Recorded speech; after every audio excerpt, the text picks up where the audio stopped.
You know that feeling, that moment when everything just stops. Not in a good way.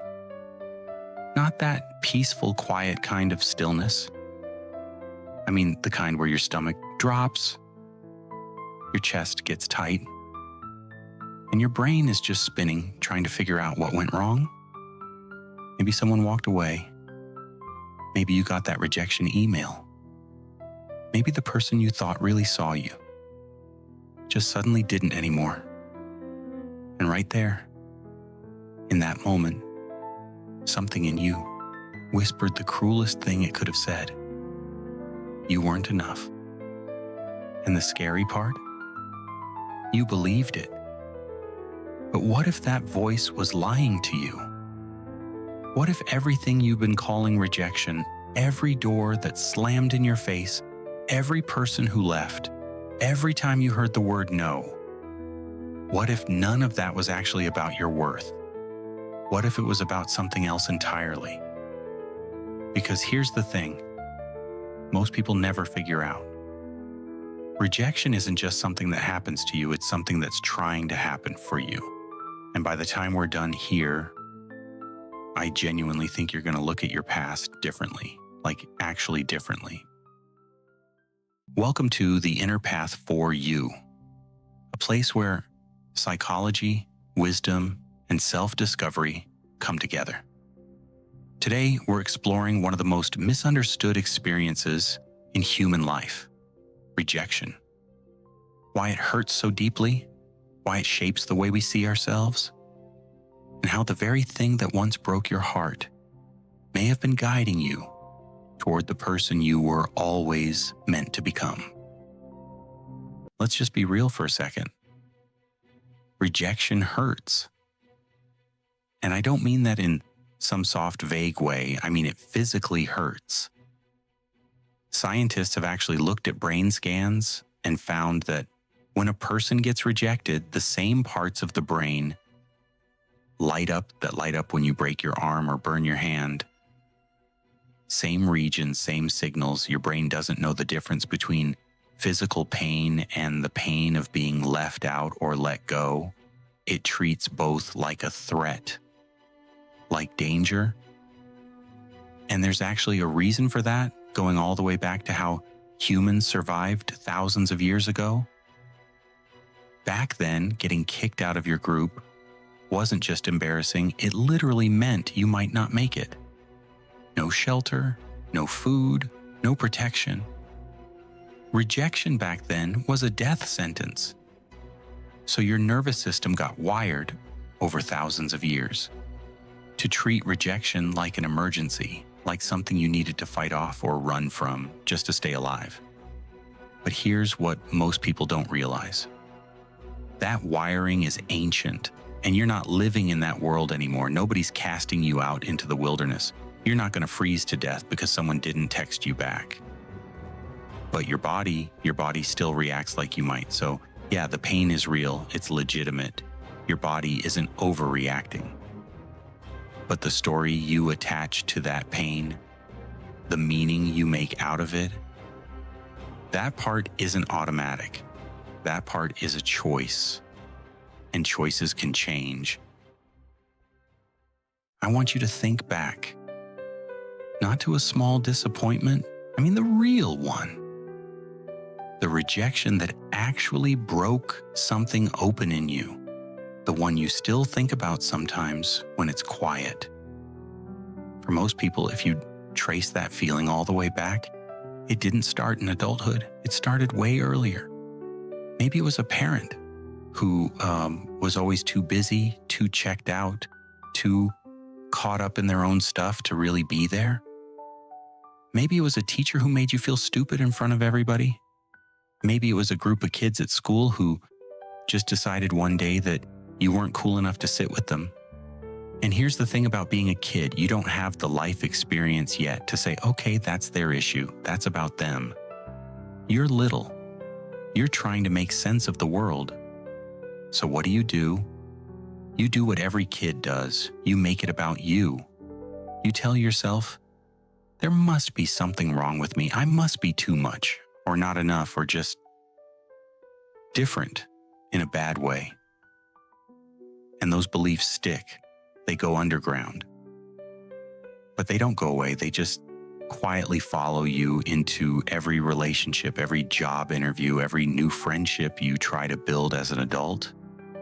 And then when rejection comes, and it always comes at some point, it doesn't just land fresh. It lands on top of everything old, every old wound, every old memory of being made to feel like you didn't belong.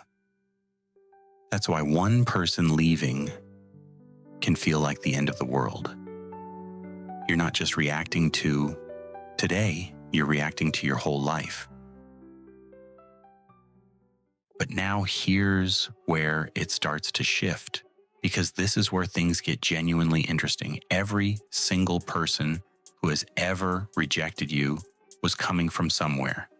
They had their own fears, their own baggage, their own stuff they hadn't dealt with yet, their own definition of what they needed that maybe had nothing to do with your actual value as a person.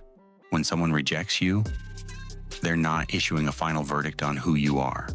They're showing you what they're capable of, what they're ready for, what they can and can't handle. And sometimes, honestly, a lot of times, it's what they couldn't handle was someone real, someone genuine, someone who showed up as their actual self and didn't perform or pretend. Some people aren't ready for that. And that's their work to do, not yours. Think about it this way.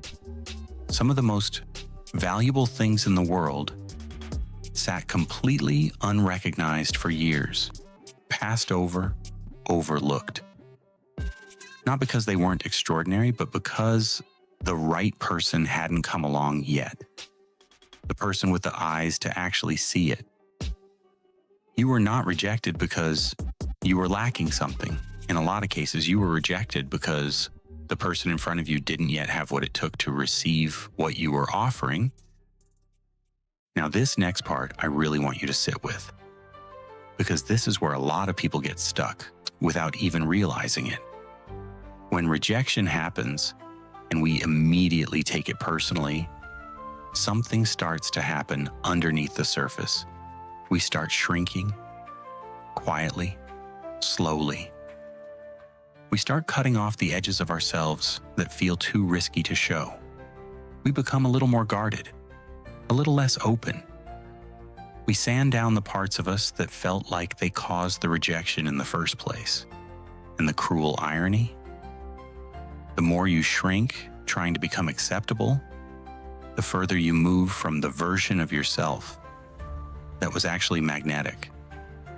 That was actually worth someone staying for. You don't become safer. You become less alive, less real, less you. And then you wonder why connection keeps feeling shallow, why things feel off, even when they look fine on the surface. It's because you've been offering people a smaller version of yourself, trying to avoid another rejection. And a smaller version of you can only attract a smaller version of what you actually need. Here's the deeper reason rejection hits so hard for most people. And this is the part that once you see it, you genuinely can't unsee it. The pain of rejection isn't really about the other person most of the time. It's about what the rejection threatens: your sense of self, your identity, the story you've been quietly depending on to feel okay about who you are. If your self-worth is tied up in being chosen, being wanted, being liked, being seen as successful, then rejection doesn't just feel like you lost something. It feels like you lost yourself. And losing yourself? That is the scariest thing a human being can go through.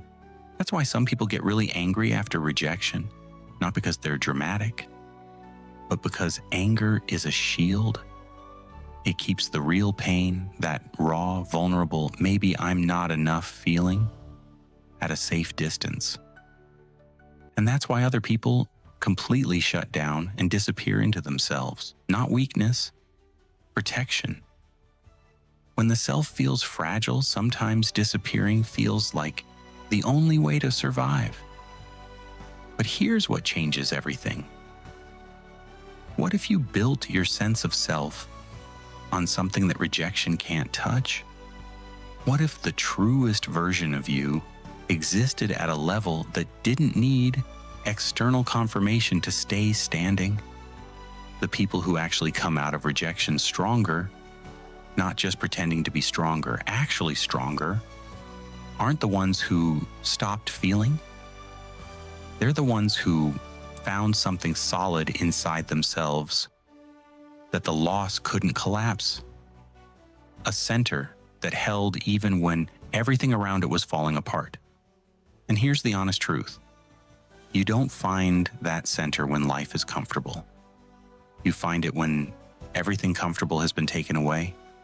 Rejection, as painful as it is one of the few experiences in life that actually forces you to dig that deep. And I want to talk about timing for a minute, because this is something that sounds simple, but most people spend years actually learning to trust. Not everything you want is ready for you at the exact moment you want it, and not everything you want is right for you just because you want it badly.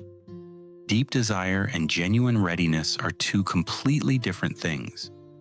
You can want something with your whole heart and still not be in the place yet where you could actually hold it, maintain it, or grow with it the way it needs. Sometimes what feels like rejection is actually just timing.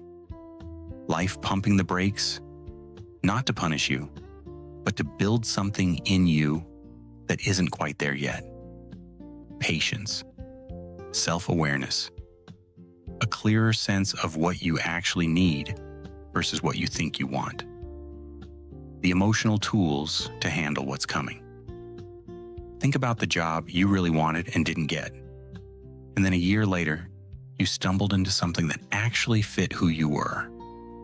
Think about the relationship that ended in a way that felt devastating. And then down the road, something better came along that you would never have been open to if the other thing hadn't ended. The door that closed so hard it felt like cruelty. That was the door that turned you around and pointed you somewhere real. These aren't rare stories. These are everywhere.